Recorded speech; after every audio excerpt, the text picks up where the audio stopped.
The national under-12 that was held in Mandya and that concluded recently was a hotbed of young Indian talents. I followed the tournament closely because some of the best talents of Indian chess were playing there. And I loved one game particularly very much. It was the final round game between Vivaan Saraogi and Reyan Md. I'm going to show you the position from there. We have footage from the venue. So let's first go and check the tension, the atmosphere of that game. Look at the mess on the board. It is tremendous. Vivaan Saraogi is white. Reyan Md is black. Reyan is from Bihar. Vivaan is from Maharashtra. The position is so complicated because white has the open h file. There are threats of knight f6 check in the air, bishop f6, queen f6 when you have a mate here. But black also wants to sacrifice on c2, then along with his knight and queen wants to checkmate the white king. So everything is going crazy here, and you can see that Vivaan is thinking for his move. He's carefully considering all his options because this is a very key moment. The last move that was played was bishop f5, putting the bishop on this square. Reyan has left the board. He is confident about his position or he's just bluffing. You never know. Vivaan is making his final calculations, rubbing his eye there. He wants to make sure that this calculation is correct because it's the final round of the tournament. A victory here would mean a podium finish in top 3. A loss here would mean that you are out of the top prizes. And we have a young girl coming to see the games, and Vivaan gets up from the chair.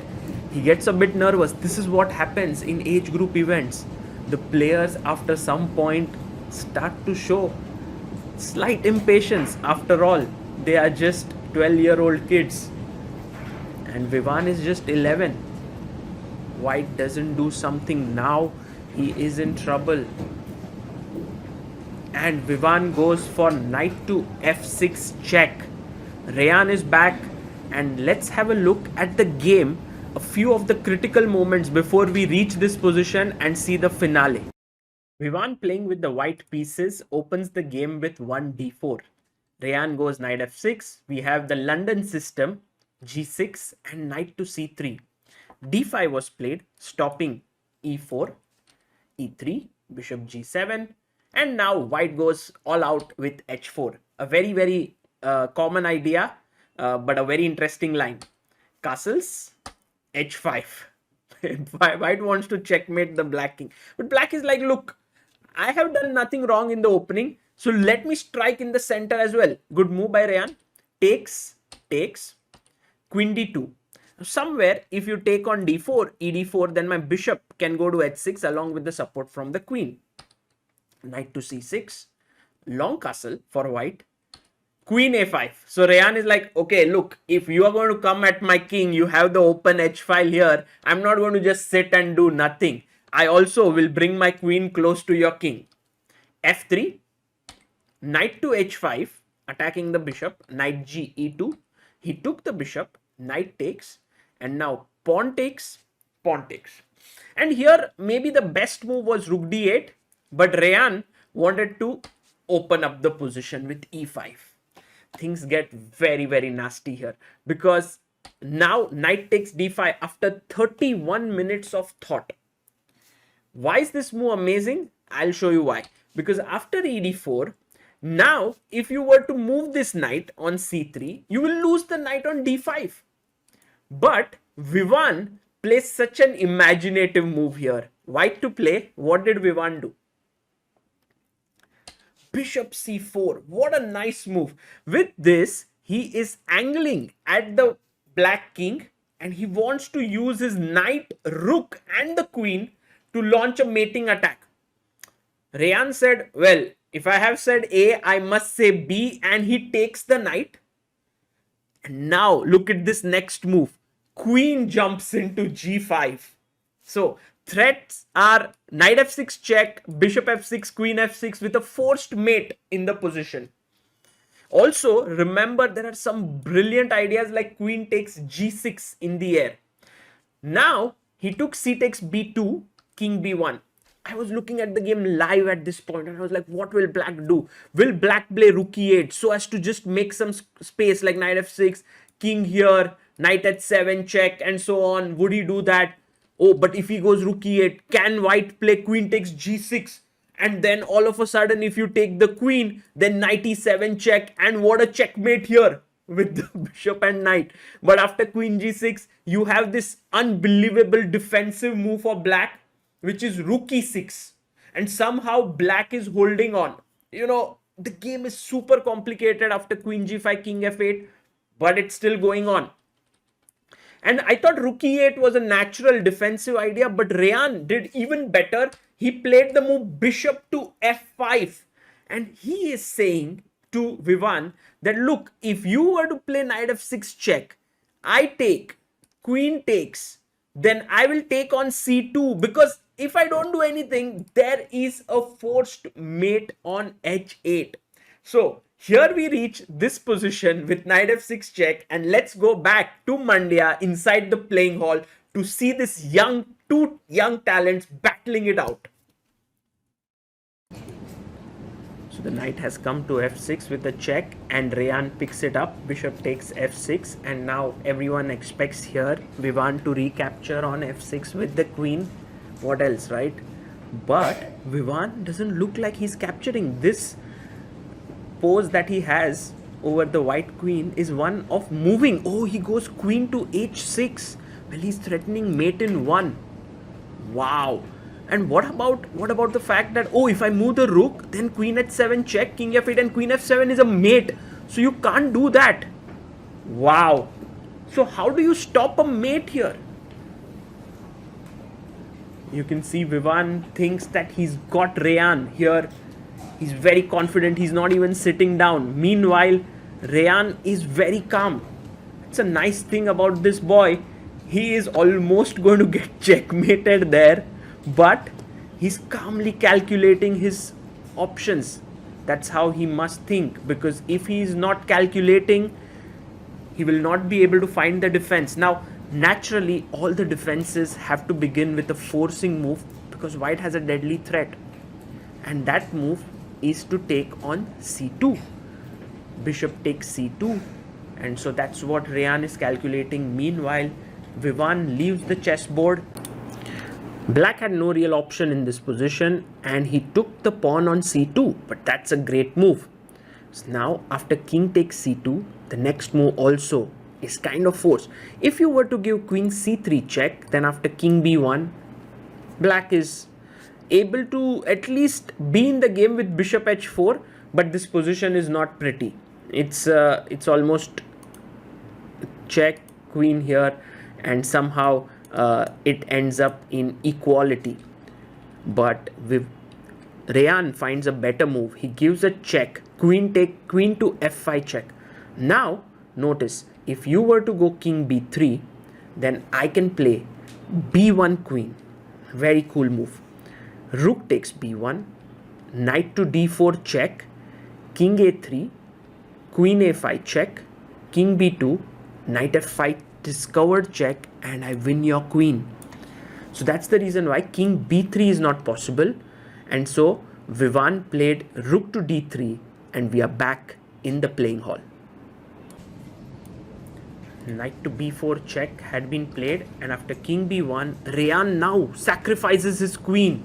Queen takes d3 check, which means that Vivaan has to take the bishop back. But now, if you see, the bishop has been moved off this diagonal, and so Reyan plays his rook to d8, and he says to Vivaan that you can check here, but there is no checkmate on f7. In that way, he has saved himself. However, after rook d3, knight b4 check, which looks the most natural move, was a mistake. In that position, Reyan had to find a brilliant move, which he was unable to do. He could have taken queen takes d3, because after king takes d3, if you play, by the way, bishop takes d3, then after rook f c8, this is completely winning position for black. black has enough material here, and he is just winning after something like 97, just saving everything. So you take with the king, but now knight e5 check, an important move to foresee. Once the king moves away, rook f e8, and the knight once again protects this. So queen takes d3 was the winning move here, but he played knight b4 check, and after king b1, queen takes d3, bishop takes d3, rook d8. Yes, the worst seems to be over for black, but this gives Vivaan now a chance to hold the draw. Vivaan there is ready to sacrifice his bishop. It seems he picks up the pawn on g6. He sacrifices another piece, but this time it's kind of forced, because otherwise if black had consolidated, black would have quite a bit of material in return for the queen. Reyan comes back to his board. He had expected this sacrifice, writes down his move there.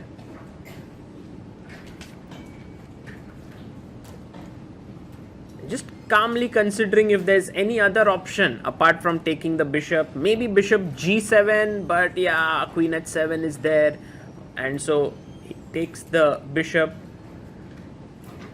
F takes g6. Vivaan takes the pawn on g6, and now again black's move is kind of forced. If you move the king, you lose the bishop, so bishop to g7. And now the question, the $1,000,000 question is, does white have anything more than a check here or a check here? He goes queen e6 check. The only move for black now is king to f8. Reyan plays his king to f8. The main problem is that if you were to, let's say, bring your rook in or something like that, this is already a checkmate down there, so you can't do that. Check, queen to f5. For Reyan now, the question is to come out with his king or go inside. He goes king g8, because if king e7, that is also a very dangerous position there. Let's say if you go king e7, I can go rook e1 check, and that would lead to a mating attack. Black would get checkmated. So king g8, queen to h7 check. Reyan looks at his opponent. He's a little bit sad. The game had so many sacrifices, so many amazing moves. He realizes that the game is heading towards a draw. For Vivaan, also he would have loved to continue and maybe win this game, but there is no way. He gives a check, and objectively this is the right decision. The position is equal and the players will have to agree to a draw. It is the board number 3 clash, so a victory here would have propelled them to a top spot, but that is what it is. Sometimes you have to be objective on the chessboard. Both of them have played a beautiful game, and there's no need to spoil it with some really unnecessary ambition. King to g8. Vivaan also considering if there are any other options. Not really. Queen h7 check. King to f8.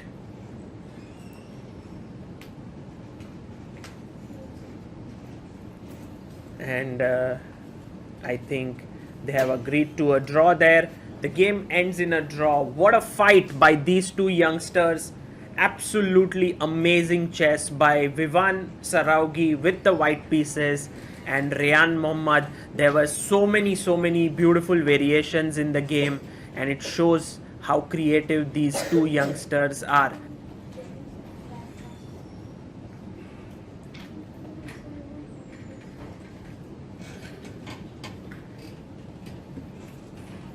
Guys, I want you to take note of these young talents and to follow them closely, because these are the next generation of young, tremendous players of Indian chess.